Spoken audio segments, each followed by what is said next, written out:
আসসালামু আলাইকুম। সবাই কেমন আছেন? আশা করছি সবাই অনেক ভালো আছেন। এটা আমার ১ম ব্লগ ভিডিও। আশা করছি ভিডিওটি আপনাদের ভালো লাগবে আর ভালো লাগলে সম্পূর্ণ ভিডিওটি দেখবেন। আর আমার চ্যানেলটি সাবস্ক্রাইব করে রাখবেন। তো আজকে সকাল, সকাল আমি ফ্রিজ থেকে মলা মাছ বের করে নিয়েছি।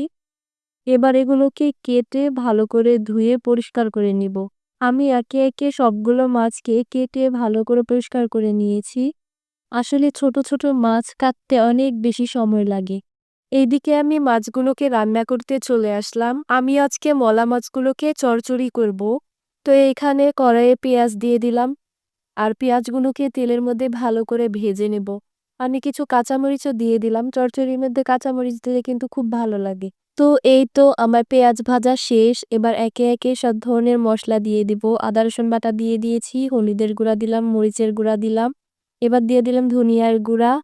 তো এবার জিরার গুঁড়াও দিয়ে দিলাম। এবার মসলাগুলোকে ভালো করে কষিয়ে নিব। যতক্ষণ পর্যন্ত না মসলা থেকে তেল ছেড়ে দেয়। এই তো আমার মসলাটা কষানো হয়ে গেছে। মসলা থেকে তেলও ছেড়ে দিয়েছে। এইবার আমি মাছগুলোকে দিয়ে দিব। মাছগুলো দিয়ে দিলাম। সবগুলো মাছ দেওয়া হয়ে গেলে এবার এগুলোকে নেড়ে-চেড়ে ভালোভাবে একটু কষিয়ে নিব। ভালো করে নেড়ে-চেড়ে নিচ্ছি যাতে মসলাগুলো মাছের ভিতরে ঢুকে যায়। এই তো কষানো শেষ হয়ে গেছে। এবার একটু পানি দিয়ে দিলাম।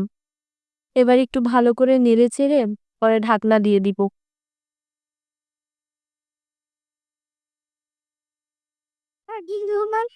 হুম? কি? তাই?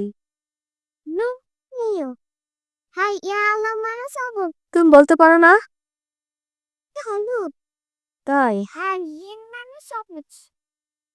রান্নার ফাঁকে একটু বাচ্চাদেরকে দেখতে চলে আসলাম। ওরা খেলছে।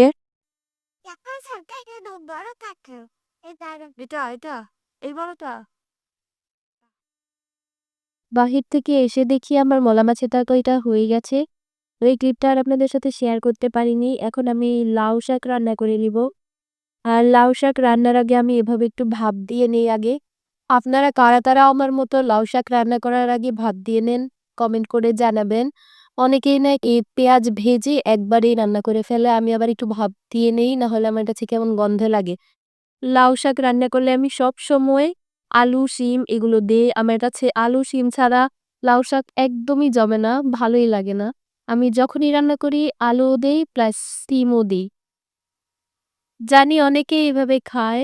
আর যারা না খান এভাবে ট্রাই করেও দেখেন, অনেক মজা লাগে। দেখেন ফুলগুলা কি সুন্দর না? ভিডিওটা এখন পর্যন্ত যারা দেখেছেন তাদেরকে অসংখ্য ধন্যবাদ। আর এটা আমার ১ম ভিডিও ছিলে আ অনেকের কাছে ভালো লাগবে না। আর যাদের কাছে ভালো লেগেছে প্লিজ চ্যানেলটি সাবস্ক্রাইব করে দিবেন।